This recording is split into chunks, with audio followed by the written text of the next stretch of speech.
Hi നമസ്കാരം, ഞാൻ Rakesh M G ടിപ്സിലേക്ക് എല്ലാവർക്കും സ്വാഗതം. എല്ലാവരും സുഖമായിട്ടിരിക്കുന്നു വിശ്വസിക്കുന്നു. ഇന്ന് ഞാൻ പറയാൻ വന്നിരിക്കുന്ന ഒരു കാര്യം, നമ്മുടെ വാഹനത്തിൻ്റെ ഫ്യൂവൽ ടാങ്കിൽ വരുന്ന ക്യാപ്പ്. ഈ ക്യാപ്പ് എല്ലാവരും ശ്രദ്ധിച്ചിട്ടുള്ള കാര്യം. ആരും ക്യാപ്പ് കണ്ടിട്ടില്ലെന്ന് പറയരുത്. ഈ കാണുന്നതാണ് നമ്മുടെ ഫ്യൂവൽ ടാങ്ക് ക്ലോസ് ചെയ്യാൻ വേണ്ടിയിട്ട് യൂസ് ചെയ്യുന്ന ഒരു ക്യാപ്പ്.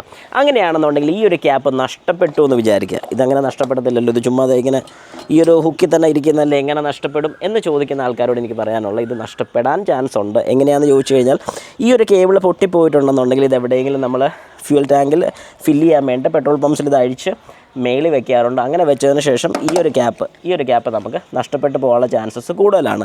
അപ്പോൾ അങ്ങനെയാണെങ്കിൽ നമ്മൾ മനസ്സിലാക്കേണ്ട ഒരു കാര്യം എന്താണ്, ഈ ടൈപ്പ് ഫ്യൂവൽ ക്യാപ്പുകൾ നമ്മുടെ കയ്യിൽ നിന്ന് നഷ്ടപ്പെടുകയാണെന്നുണ്ടെങ്കിൽ നമ്മൾ തിരിച്ച് ഏതെങ്കിലും ഒരു അടപ്പ് മാത്രം വെച്ച് ടൈറ്റ് ചെയ്താൽ, അതായത് ഇതിലോട് സൂട്ടാകുന്ന ഏതെങ്കിലും ഒരെണ്ണം വെച്ച് സെറ്റ് ചെയ്ത് കഴിഞ്ഞാൽ ഓക്കെ ആണോ എന്ന് ചോദിക്കുന്നവരോടാണ് ഞാൻ ഈ ഒരു കാര്യം പറയുന്നത്. അതായത് ഒരു കാരണവശാലും നമ്മുടെ ഈ ടൈപ്പ് ക്യാപ്പുകൾ, അതായത് ഈ ഫ്യൂവൽ ടാങ്കിൽ വരുന്ന ക്യാപ്പ്, അഥവാ നമുക്ക് നോക്കിക്കഴിഞ്ഞാൽ ഇവിടെ ഒരു സ്പ്രിങ് ലോഡഡ് ആയിട്ട് കാണാൻ സാധിക്കും. ഞാനത് കാണിച്ചു തരാം.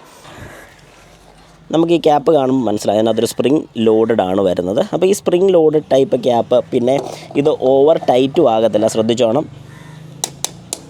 കണ്ടോ, ലോക്കാണ്. ഈ ടിക്ക് ടിക്ക് ടിക്ക് എന്ന് കേൾക്കുന്ന അതിൻ്റെ ലോക്കിംഗ് പൊസിഷൻ ഒക്കെ വരുന്ന ഈ ടൈപ്പ് ക്യാപ്പ് തന്നെ നമ്മൾ യൂസ് ചെയ്യാവുള്ളൂ. വേറെ ക്യാപ്പുകളോ കാര്യങ്ങളോ ഒന്നും യൂസ് ചെയ്യാൻ പാടില്ല. എന്തുകൊണ്ടാണ് ഈ സെയിം ക്യാപ്പ് തന്നെ യൂസ് ചെയ്യണമെന്ന് പറയുന്നത്? കാരണം ഇതിലോട്ട് സൂട്ടാവുന്ന, അല്ലെങ്കിൽ ഈ ഒരു ടാങ്ക് അടയ്ക്കാൻ പറ്റുന്ന വേറെ ഏത് ക്യാപ്പ് വേണം നമുക്ക് യൂസ് ചെയ്യാം. ഇതുപോലെ ലോക്ക് ആകുന്നതിൻ്റെ പ്രശ്നം നോക്കിക്കഴിഞ്ഞാൽ നമുക്ക് പതുക്കെ ടൈറ്റ് ചെയ്താൽ പോരെ, ഓവറായിട്ട് ടൈറ്റ് ചെയ്തിരുന്നാൽ പോരെ. തെറ്റ്. അവിടെ ഉള്ളൊരു കാര്യം ഞാൻ പറഞ്ഞില്ല. ടൈറ്റിൻ്റെ കേസ് കേട്ടോ, ഓക്കെ, നിങ്ങൾ പറയുന്ന കറക്റ്റാണ്, നിങ്ങൾക്ക് ഇഷ്ടമുള്ള രീതിക്ക് ടൈറ്റ് ചെയ്താൽ മതി, പ്രശ്നമില്ല. പക്ഷേ ഇവിടെ ഈ സ്പ്രിങ് ലോഡഡ് വരുന്ന ഇതിനകത്തുള്ള പ്രഷർ റിലീസ് ആകാൻ വേണ്ടിയിട്ടാണ്. അതായത് ഹൈ പ്രഷർ ഈ ടാങ്കിനകത്ത് വരികയാണ്, ചാർക്കോൾ കാനിസ്റ്ററിലോട്ട് പോകാനും പറ്റുന്നില്ല.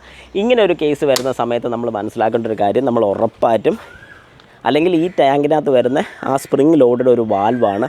ഒരുവിധം നല്ല പ്രഷർ വന്നു കഴിയുമ്പോൾ ഫ്യൂവൽ ടാങ്കിന് പ്രശ്നങ്ങൾ വരാതിരിക്കാനും ഫ്യൂവൽ ലൈൻസിൽ ലീക്ക് വരാതിരിക്കാനും ടാങ്കിന് വേറെ പൊട്ടലോ കാര്യങ്ങളോ ഒന്നും വരാതിരിക്കാൻ വേണ്ടിയിട്ടാണ് ഇങ്ങനൊരു സേഫ്റ്റി വാൽവ് കൊടുത്തിരിക്കുന്നത്. അതായത് ഒരു ഹൈ പ്രഷർ ഇതിലോട്ട് വരികയാണെങ്കിൽ ഈ വാൽവ് പതുക്കെ ഓപ്പൺ ആക്കി പുറത്തോട്ട് പെട്രോൾ, അല്ലെങ്കിൽ ആ പെട്രോളിൻ്റെ ഗ്യാസസ് പുറത്തോട്ട് പോവുകയാണ്. അങ്ങനെ ആ ഗ്യാസ് പോകുന്ന സമയത്ത് ഒരു കാരണവശാലും ഇത് എക്സ്പാൻഡ് ചെയ്യുകയോ പൊട്ടാനുള്ള ടെൻഡൻസിയോ കാര്യങ്ങളോ ഒന്നും കാണിക്കുന്നില്ല. നേരെ തിരിച്ച് പെട്രോളിനകത്ത് വാക്യൂം ഉണ്ടായിക്കഴിഞ്ഞാൽ, അങ്ങനെ നമ്മളൊരു ബോട്ടിൽ മേടിക്കാമെന്ന് വെച്ചോ, ബോട്ടിൽ മേടിച്ചു കഴിഞ്ഞാൽ ചില സമയത്ത് ഇത് അകത്തോട്ട് ഇങ്ങനെ ചളുങ്ങി പോകുന്നത് നിങ്ങൾ കാണാറുണ്ട്. നമ്മുടെ വാഹനത്തിൻ്റെ ഫ്യൂവൽ ടാങ്കിൽ ഇങ്ങനെ സംഭവിച്ചു കഴിഞ്ഞാലും പുറത്തുനിന്ന് എയർ അകത്തോട്ട് എടുക്കാൻ, അതായത് വാക്യൂം മാറി നോർമൽ അറ്റ്മോസ്ഫിയറിക് പ്രഷർ അവിടെ ക്രിയേറ്റ് ചെയ്യാൻ വേണ്ടിയിട്ടും ഈ പറയുന്ന വാൽവ് സഹായിക്കുന്നുണ്ട്. അതുകൊണ്ട് ഫ്യൂവൽ ടാങ്കിൻ്റെ ക്യാപ്പ് നഷ്ടപ്പെട്ടാൽ സെയിം ക്യാപ്പ് തന്നെ യൂസ് ചെയ്യുക. ഒരു കാരണവശാലും വേറെ ലോക്കൽ ക്യാപ്പുകളോ അല്ലെങ്കിൽ പുറത്തുനിന്ന് കിട്ടുന്നതോ അല്ലെങ്കിൽ വേറെ ഏതെങ്കിലും ടൈപ്പ് യൂസ് ചെയ്യാതിരിക്കുക. അങ്ങനെ യൂസ് ചെയ്തിട്ടുണ്ടെങ്കിൽ പണി കിട്ടാനുള്ള ചാൻസസ് വളരെ കൂടുതലാണ്.